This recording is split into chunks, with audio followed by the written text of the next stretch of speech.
예, 안녕하세요. 칸트 강의 시작해 보겠습니다. 몇 회죠? 12회. 칸트 강의 12회 한번 이렇게 시작을 해 보겠습니다. 제가 뭐 순차적으로 이렇게 영상을 따라오셔도 되고요. 제가 이제 뭐 이렇게 좀 뒤죽박죽으로 하는 것 같으면서도 그래도 제가 또 알아서 이렇게 하고 있으니까요. 뭐 순서대로 따라오셔도 되고 제목만 보고 보셔도 되고 이렇게 좀 따라오시면서 아무거나 보셔도 되고요. 그래서 편안하게 보시면서 뭐 궁금하신 거나 이런 거 있으면은 댓글로 남겨주시면은 제가 거기다가 답글을 달아드릴게요. 그리고 뭐 시작부터 뭐 갑자기 뭐 압박드리는 거는 아닌데 좋아요와 구독도 좀 이렇게 부탁드립니다.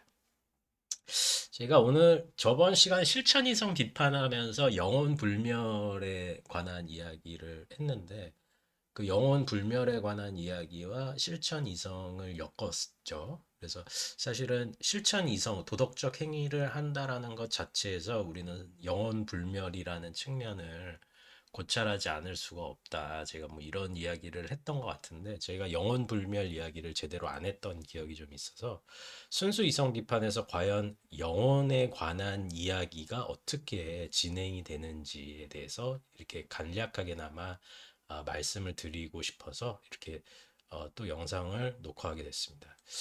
일단 요거부터 읽으면 좋을 것 같아요. 자, 사고하는 나는 내감의 대상이고 영혼이라고 일컬어져요. 자, 외감들의 대상인 것은 신체라 일컬어진다는 거예요. 따라서 사고하는 존재로서의 나라는 표현은 이미 심리학의 대상을 함축하고 있다라고 본다라는 거죠. 그런데 이 심리학이 영혼에 관해서 모든 경험으로부터 독립해서 모든 사고에서 나타나는 한에서의 나라는 개념에서 추리될 수 있는 것 외에 더 이상 아무런 것을 알기를 요구하지 않을 때 그것은 이성적 심리학이라 일컬을 수 있다. 지금 이렇게 백종원 선생님이 번역한 아카넷 번역에는 이렇게 나와 있는데 쉽게 얘기하면 이렇게 보시면 돼요. 아무리 제가 나 자신의 마음을 들여다보고 반성한다라고 해서 나라는 대상이 대상화가 되는 것 같아도 사실은 대상화가 되지 않는다라는 이야기를 칸트가 하고 있는 거예요. 그러니까 내가 지금 이 마이크, 제 앞에 지금 이 마이크가 있잖아요. 예를 들어서. 그러면 이 마이크라는 대상을 우리는 충분히 대상화시킬 수 있어요. 왜냐면은 보이고 만질 수가 있고 어쨌든 간에 이건 보이고 만지다에서 국한되겠죠. 뭐 후각이나 미각이나 청각은 이건 뭐 아닌 사물이니까 이 마이크라는 사물을 보면 그렇잖아요. 그러면 이 마이크라는 사물이라는 대상은 우리가 감각함으로써 이걸 대상화시킬 수가 있어요. 근데 여기서 자아는 어떤 역할을 하느냐? 이것이 감각 지각이 될 때 우리 내면에서 어때? 능동적이고 자율적이고 어떤 의미에서는 무의식적인 차원에서 스스로 프로그램이 돌아가고 있다는 얘기예요. 그렇기 때문에 이 마이크가 우리에게 경험이 되고 인식이 되는 거죠. 그럼 여기서 중요한 건 뭐냐면은 자아는 이쉬, 독일어로 이쉬, 그다음에 영어로는 아이가 되겠죠. 이 자아는 내가 이것을 경험하는 조건으로서 성립을 할 뿐이에요. 그리고 마치 내가 이것을 경험하고 대상할 때 나는 내 자아를 스스로 인식하는 것 같은 착각을 불러일으켜요. 무슨 얘기인지 아시겠죠? 나는 생각한다라는 나 자신을 내가 다시금 인식을 할 수 있다라고 생각을 해요. 근데 그건 가능하죠. 가능하죠. 가능한 거예요. 내가 마이크를 생각하는 나 자신을 생각한다. I think that I think 마이크. 나는 마이크를 생각하는 나를 생각한다. 이건 말이 되잖아요. 그잖아요. 문법적으로 오류 없잖아요. 근데 칸트는 이런 식의 생각 방식을 할 수는 있지만은 이런 생각 방식이 영혼이나 자아라는 개념에 있어서 그 어떠한 실제적 수로, 실제적 정의도 내리지 못한다라고 그래서 이 얘기를 하고 있는 거예요. 무슨 얘기인지 아시겠죠? I think I think I think I. 나는 생각한다 나를. 나는 생각한다 나를. 나를 계속해서 생각해도 생각은 가능하다니까. 근데 거기에 그 생각을 한다라고 해서 I라는 개념에 그 어떤 실제적인 수로, 그 어떤 데피니션, 그 어떤 정의, 디파인이 내어지지 않는다라는 얘기예요. 그냥 I는 공허한 자기 울림일 뿐이라는 얘기예요. 그렇기 때문에 이것은 운동으로서는 가능하지만 여기서는 안 가능하다라는 것이 칸트의 이야기예요. 무슨 얘기인지 아시겠죠? 그러면 여기서 변증이 발생을 하죠. 왜? 주체가 생각만 할 수 있는 대상을 물질화를 시켜버리는 듯한 태도를 보였잖아요. 그러니까 이거는 변증이 발생을 하는 거예요.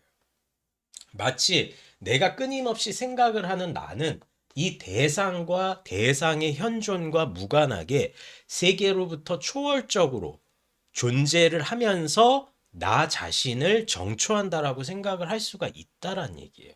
이게 지금 칸트적인 의미에서는 주체적인 측면에서 주관, 죄송합니다. 주관, 자아의 측면에서 발생하는 변증이라고 보시면 돼요. 네, 이건 또 헤겔 얘기 여기서 끼어들어가면 또 헷갈리니까 그건 헤겔 코너에서 할게요. 자, 그럼 어떤 방식으로 펼쳐지느냐? 한번 이게 제일 유명한 거니까 한번 따져볼게요. 자, 이런 식의 오류추리. 자, 그것의 표상이 우리 판단들의 절대적 주체이고 따라서 여타 사물 규정으로 사용될 수 없는 그런 것은 실체이다. 자, 실체는 사실은 그 자신은 움직이지 않고 그 자신은 움직이지 않으면서 어때? 다른 대상들을 움직이게 하는 어떻게 보면 부동의 원동자라고 봐도 돼요. 그리고 그 자신의 독자적이고 독립적인 고유한 원리가 뭐야? 그 대상들의 그 여타의 다른 대상에 의존하지 않고 스스로 존립할 수 있다라는 것을 실체라고 이야기를 해요. 자, 그럼 소전제 한번 볼게요. 사고하는 존재자로서 나는 나의 모두 가능한 판단들의 절대적 주체이고 나 자신에 대한 표상은 어떤 다른 사물의 수로로 사용될 수 없다. 자, 그러므로 사고하는 존재로서 나는 실체이다. 자, 나라는 나 정호찬 그리고 여기 듣고 계신 각각의 구독자분들의 본질이 있으 성함이 있으실 거잖아요. 예를 들어서 그러면 나라는 정오찬은 그 어떤 대상의 수로가 될 수가 없어요. 나라는 정오찬이라는 개별자는 다른 것을 지칭하는 것에 있어서 절대적으로 환원될 수 없는 주어라는 것이 칸트의 생각이에요. 그렇기 때문에 사고하는 존재로서의 나는 곧 실체라는 거예요. 그러면은 나라고 하는 정오찬은 내가 만약에 노인이 돼서 어떻게 보면은 이렇게 세상을 떠나겠죠, 저도. 노인이 됐을 때 떠났다라고 한번 가정을 해볼게요, 제가. 그럼 노인이 돼서 제가 세상을 떠났을 때 어때? 그러면은 그 과정 자체에서 나라는 실체가 남게 된다라면 어때요? 나는 영원히 죽어서 천국에 가거나 그런 식으로 진행이 되겠죠. 노인인 내가 영혼으로 영혼을 통해서 뭐 사후 세계에 가겠죠. 그러면은 여기서 인정하게 되는 게 뭐예요? 주체가 바깥에 있는 초월적인 이데아의 세계관, 천국의 세계관 간에 가게 된다라는 얘기잖아요. 그러면 여기서 인정하는 거는 나라는 영혼이 이 육신의 제한은 받고 있되 그러함에도 불구하고 어때? 고유한 어떤 침범하지 못하는 형이상학적 영혼이 존재를 한다는 얘기예요. 뭔 얘기인지 아시겠죠, 이거? 그러니까 이렇게 따진다면은 사실은 칸트적인 의미에서 이건 궤변인 거예요. 자아가 철학적인 의미에서는 궤변이 되는 거죠. 자아가 자아를 인식하고 자각할 수는 있어요. 자아가. 그런데 그 자아가 나 자신을 인식한다라고 해서 영혼이 불멸하거나 영혼이 정말 훼손되지 않거나 영혼이 뭐 단순하다라는 형이상학적인 생각까지 결론을 짓는 건 월권이란 얘기예요. 이런 건 종교에서는 가능해요. 믿음의 영역에선 가능해요. 이건 종교에서 보여주는 다 특징이에요. 불교도 너바나가 있잖아. 열반의 세계가 있고 저기 뭐야 천주교나 기독교에서는 사후세계가 분명히 지시를 하잖아요. 그런 거를 다른 뭐 그런 거를 뭐 믿지 마라 뭐 이런다는 게 아니라 그거는 종교의 영역인 거예요. 하지만 철학의 영역에서 내가 나 자신을 자각할 수 있다라는 사유의 운동을 더한다라고 해서 영혼 불멸이 확보가 된다라는 건 아니에요. 그러면은 이거는 폐지가 되느냐? 그렇지 않았죠. 우리 실천이성 비판을 봤을 때. 실천이성 비판 봤을 때 어땠나요? 내가 도덕적인 행위를 하면은 결과적으로 그것에 대해서 절대적인 뭐야 총괄적 이념, 총괄적 전체적인 이성의 총괄 개념을 요구를 한다라고 했잖아요. 그러면 도덕적인 차원에서 이성의 총괄 개념은 인격 신이거나 존재자로서의 신이 되겠죠. 그러면 어떻게 돼요? 그러면 그 신이라는 존재가 있다라는 것은 내가 영혼 불멸을 어느 정도 실천 이성 차원에서 인정을 했기 때문에 실천 이성 차원에서는 이게 폐지되지 않고 유용하게 사용된다라는 얘기예요. 뭔 얘기인지 아시겠죠? 이것도 마찬가지예요. 자, 이것도 사실은 제가 둘째, 셋째 다 써놨는데 다음 시간에 조금 더 연관을 해볼게요. 왜냐면은 이 주체의 오류추리 이 지점이 그냥 얘기가 나오네요. 해겔 철학에서 해겔 철학에서 사실은 굉장히 많이 써요. 피히테도 마찬가지고 쉘링도 마찬가지고 해겔도 마찬가지고 그 다음 세대들 독일 관념론의 거성 3인방이잖아요. 피히테, 쉘링, 해겔 이 거성 3인방이 칸트가 하지 말라는 짓을 참 많이 하면서 시작을 해요. 그 첫 번째가 이 사람들은 다 자아 철학자들이에요. 그런데 칸트가 이야기한 비자아를 경유한 자아 철학을 말하고자 하는 것이 아니라 그냥 자아를 인정해 버려요. 그냥 자아는 있는 거야. 이런 식으로 시작을 해요. 그러니까 시원하게 말 안 듣고 시작을 하는 거야, 그냥. 초장부터. 자아는 인식이 안 돼. 그건 경험의 조건이야. 칸트가 분명히 얘기를 했는데, 뭐, 피테부터 그냥 시원하게, 아예 그냥 자아는 자아입니다. 이렇게 시작을 해요. 그리고 자아는 자아를 정의하면 자아는 비자아를 산출합니다. 그러면 자아는 자아랑 비자아를 산출하는데, 그러면 자아는 나눌 수 있는 자아와 나눌 수 없는 자아를 선택을 하고, 나눌 수 없는 어떤 근원적인 지점이 절대적 자아로 가는 그런 변증법적 운동입니다. 이게 피이테예요. 그리고 셸링 해겔은 해겔은 제게 자연적 의식을 통해서 다른 코너에서 계속해서 말씀을 드릴 거고요. 그러니까 하지 말라는 짓을 한 거예요. 그런데 칸트도 그 여지를 실천 이성 비판에서는 남겨놨다. 왜냐하면 실천 이성에서 도덕적 행위의 주체가 도덕적 행위를 함에 있어서 그 같은 보상을 바라는 것이 아닌데, 보상을 바라는 것은 아닌데, 나의 행동이 의미가 있으려면 결과가 산출이 돼야 되잖아요. 그러면 그 원인과 결과의 계열이 결과적으로 실천 이성 비판에서도 현상계에서는 존립할 수밖에 없다라는 점이 써긴 했을 때, 영혼 불멸을 지시할 수밖에는 없다는 것이죠. 두 번째만 한번 살펴보고 다음 시간 또 세 번째, 네 번째는 좀 살펴볼게요. 두 번째. 자, 그것의 작용이 결코 작용하는 많은 사물들의 합작으로 볼 수 없는 그러한 사물은 단순하다. 그런데 영혼, 바꿔 말해 사고하는 나는 그런 것이다. 그러므로 영혼은 단순하다. 이 얘기겠죠. 자, 제가 이 마이크를 봐요. 제가 이 마이크를 볼 때랑 제가 지금 저 여기에 이렇게 2리터짜리 이렇게 물통이 있거든요. 그러면 얘를 봐. 그러면 지금 얘네 둘은 지금 마이크랑 이 물통은 동시적으로 제 눈앞에 있죠. 그죠? 근데 나는 얘를 동시적으로 판단하지만은 얘와도 관계를 맺으면서 스톱시키고 얘와도 관계를 맺을 수 있고 여기 있는 커피잔과도 관계를 맺을 수가 있어요.